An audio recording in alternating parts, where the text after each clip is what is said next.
महाभारत को कई TV serial और फिल्मों में देखा होगा, पर कुछ ऐसी बातें भी हैं जो कोई टीवी सीरियल या फिल्मों में बताया नहीं जाता है। ऐसी ही एक रोचक घटना की बात करेंगे जो आपने शायद ही पहले सुनी होगी। तो वीडियो को शुरू करें उससे पहले वीडियो को लाइक और चैनल को सब्सक्राइब जरूर कर लेना ताकि ऐसी रोचक जानकारी आप तक पहुंचा सके। महाभारत का युद्ध जिसमें मारे गए थे करीब 1.25 करोड़ लोग। महाभारत वो काव्य ग्रंथ है जिसके बारे में हम सबने सुना है। इसकी कहानियाँ हम अपने बुजुर्गों से सुनते आ रहे हैं। इसके साथ ही हमने धारावाहिक और फिल्मों के रूप में भी इसकी कहानी जानी। महाभारत का नाम आते ही हमारे दिमाग में पांडव, कौरव, श्री कृष्ण और युद्ध, यही शब्द और नाम दिमाग में आते हैं। सभी जानते हैं कि ये एक ऐसा युद्ध था जहां प्राण गंवाने वालों की गिनती ही नहीं थी। पौराणिक कथाओं के अनुसार मात्र 18 दिन चले इस युद्ध में कुल मिलाकर 1.25 करोड़ योद्धा सैनिक मारे गए थे। इनमें करीब 70 लाख कौरव पक्ष से तो 44 लाख लोग पांडव सेना के सैनिक वो योद्धा थे। महायुद्ध में दोनों पक्ष से कुल 18 अक्षौहिणी सेना लड़ी थी, जिनमें 11 कौरव के पास और 7 पांडव के पास थी। ये बातें अधिकतम लोग जानते होंगे, लेकिन सोचने वाली बात यह है कि इतने लोगों का पेट भरने के लिए भोजन किसने बनाया होगा और इस बात का अंदाज़ा कैसे लगाया होगा कि युद्ध से कितने सैनिक जिंदा वापस लौटेंगे और कितना भोजन बनाया जाए जो न व्यर्थ हो न कम पड़े। सोचने पर यह सवाल आपका सिर चकरा देगा, लेकिन जिसने महाभारत में भोजन का प्रबंधन संभाला उसके लिए ये बहुत आसान था। इतने बड़े और कठिन दायित्व का बीड़ा उठाने वाले थे उडुपी के नरेश। वह महाभारत के ऐसे योद्धा थे जिन्होंने युद्ध में लोगों के प्राण नहीं लिए बल्कि उनकी भूख मिटाई। महाभारत के युद्ध के दौरान ऐसा कोई राजा नहीं बचा था जो इस भीषण युद्ध का हिस्सा न बना हो।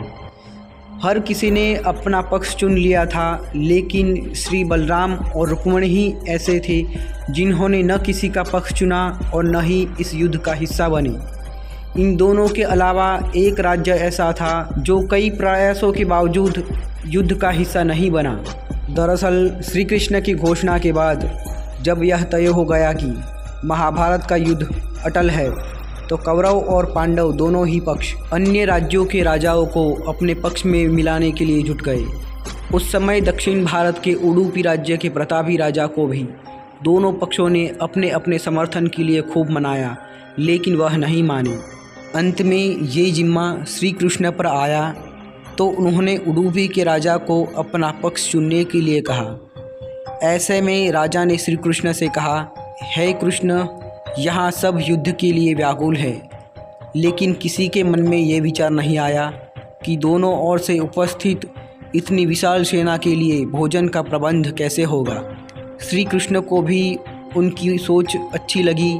ऐसे में उडुपी नरेश ने श्री कृष्ण से अपनी इच्छा जाहिर करते हुए कहा कि वह इस युद्ध में निष्पक्ष रहेंगे और अपनी पूरी सेना के साथ अन्य सभी के लिए भोजन का प्रबंधन करेंगे।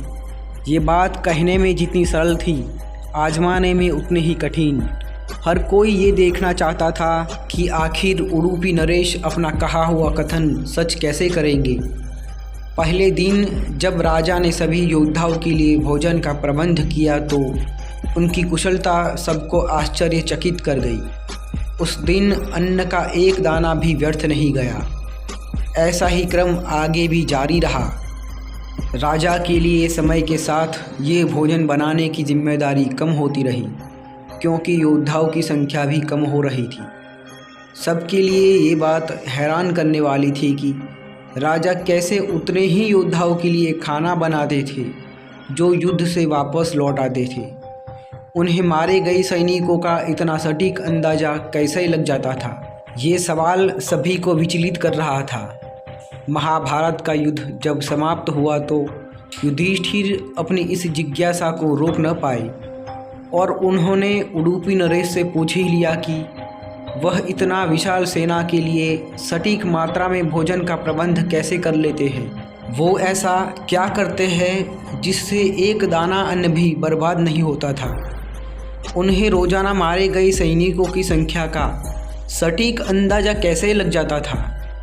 युधिष्ठिर के इतने सवालों का उडुपी नरेश के पास एक ही जवाब था, और वो ये कि ये सब कृष्ण की माया है।